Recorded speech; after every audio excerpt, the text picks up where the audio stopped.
Bonjour à toutes et à tous. Merci de rejoindre cette mini-formation sur l'éducation numérique et la gestion consciente des réseaux sociaux. Aujourd'hui, nous allons explorer ensemble un parcours progressif qui va de la compréhension scientifique de l'usage des réseaux sociaux jusqu'à des actions concrètes pour améliorer votre bien-être et votre réussite académique. Cette formation est composée de 6 vidéos, chacune combinant théorie et pratique pour que vous puissiez appliquer immédiatement ce que vous apprenez. Cette mini-formation est destinée bien sûr aux jeunes générations, à savoir les étudiants, aussi aux parents et aux enseignants. Donc on va parler dans cette vidéo sur les axes principaux de cette formation. Donc pour le premier axe, il est intitulé Introduction générale de la formation. Donc, les réseaux sociaux, désormais partie intégrante de notre quotidien, mais leurs usages peuvent avoir des impacts variés sur notre bien-être psychologique et notre réussite académique. Cette formation vous aidera à comprendre pour mieux agir en reliant théorie et pratique autour de 4 axes principaux.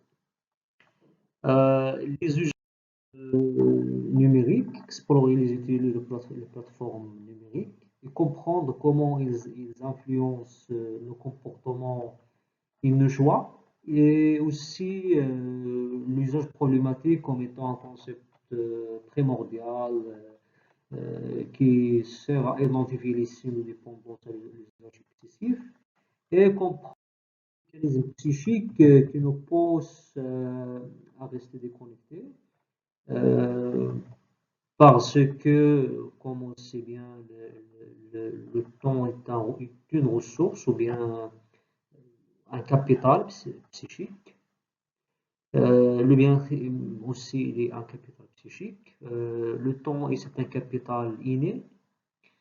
La technologie en général est une ressource, mais il peut devenir problématique. Aussi, on parle de l'usage. Donc, l'usage, il y a l'usage utile, il y a aussi l'usage inutile. Donc, on va explorer comment, quelle est la différence entre l'usage utile des réseaux sociaux et aussi l'usage addictif. Identifier les signes de dépendance de l'usage et comprendre, comment on vient de citer, les mécanismes psychiques. Aussi, on va parler des compétences numériques en général et principalement la gestion de temps, qui consiste à apprendre à maîtriser votre attention en priorité pour utiliser le numérique de manière consciente et productive. On va aborder le thème de bien-être psychologique, comme on vient de citer, comme étant un capital psychique. Et finalement, on va découvrir comment intégrer ces connaissances pour améliorer vos performances académiques tout en protégeant votre bien-être psychologique. Et on considère que le dernier axe est le plus intéressant parce que la réussite scolaire euh, c'est notre valeur principale dans cette académie-là. Donc, en ce qui concerne la première, on va en ce qui concerne la première vidéo, on va parler sur l'usage problématique. Donc, commençons par comprendre ce qui est l'usage problématique des réseaux sociaux. Théoriquement, nous allons définir ce concept et différencier l'usage normal, excessif et addictif. Côté pratique, je vous propose un autotest simple pour découvrir quel type d'utilisateur suis-je et prendre conscience de votre temps réel d'écran. Ces étapes sont essentielles pour identifier vos propres habitudes numériques et commencer à les ajuster. Euh, et aussi savoir quels sont les symptômes de l'usage addictif.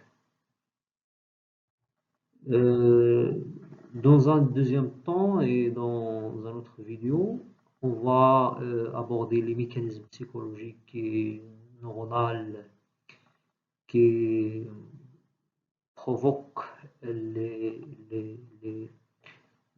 l'usage excessif. Donc, nous allons voir comment le numérique agit sur notre cerveau.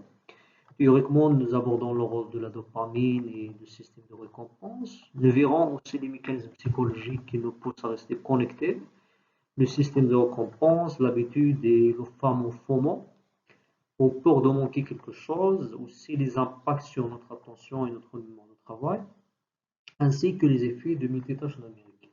Pour la partie pratique, nous ferons un petit exercice de concentration pour comparer votre performance sur une seule tâche et en multitâche. Je vous proposerai aussi une routine simple pour réduire les distractions numériques au quotidien.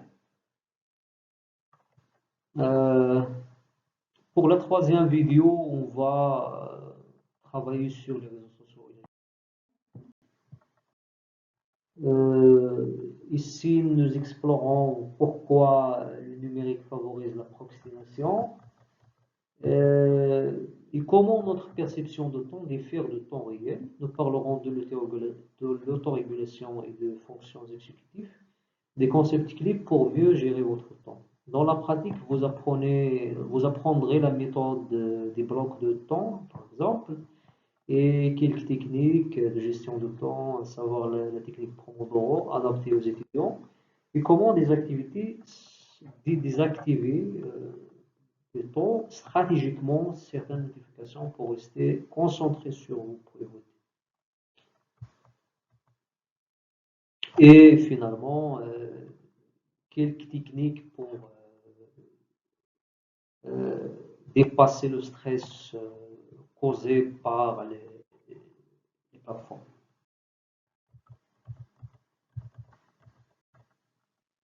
En ce qui concerne la quatrième vidéo, il va être consacré au bien-être psychologique et l'équilibre numérique. Cette vidéo traite du lien entre l'usage excessif des écrans et du stress, l'anxiété ou de troubles de sommeil. Nous verrons également comment la comparaison sociale affecte l'estime de soi et pourquoi la récupération mentale basée sur le repos mental, que vous voyez, et les activités réelles avec une activité numérique consciente est crucial pour nous.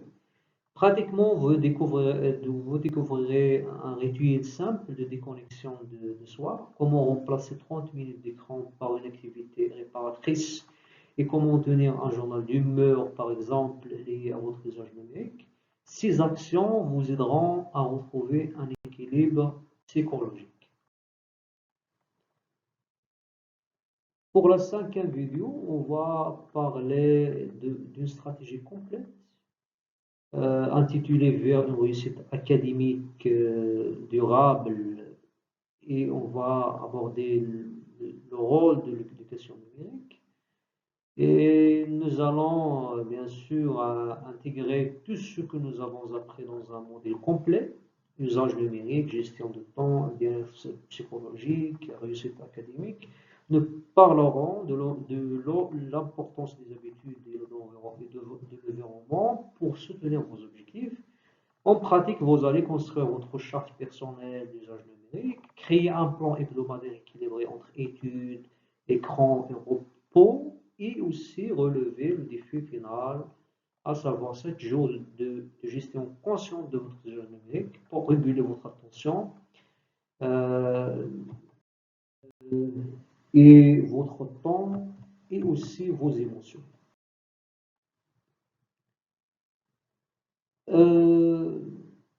Comment cette formation pourra vous aider? Cette formation a pour objectif principal de vous donner des clés concrètes pour reprendre le contrôle de votre vie numérique. Vous allez apprendre à gérer votre temps et vos usages pour ne plus être esclave des réseaux sociaux.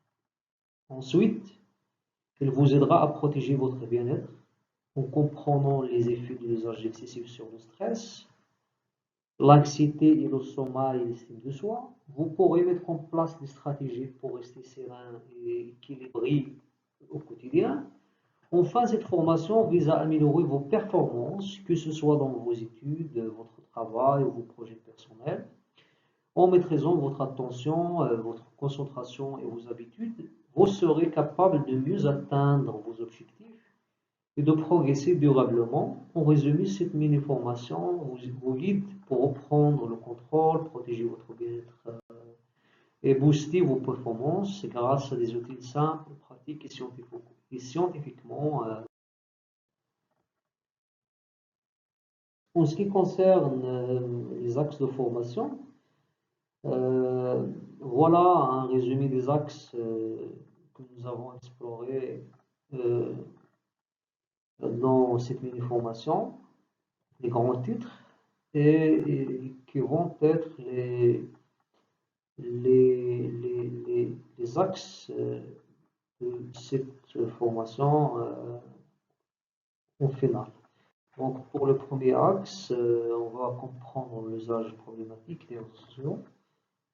Puis, le deuxième axe, on va parler des réseaux sociaux et de la gestion de temps. Le troisième axe, on va parler du bien-être psychologique, de l'équilibre numérique.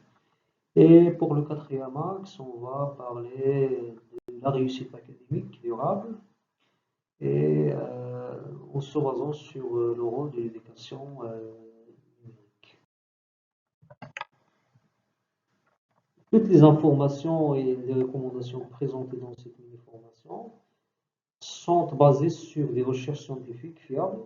Voici quelques-unes des références principales pour approfondir vos connaissances et continuer à explorer ces sujets, l'usage numérique, la réussite académique et les compétences numériques.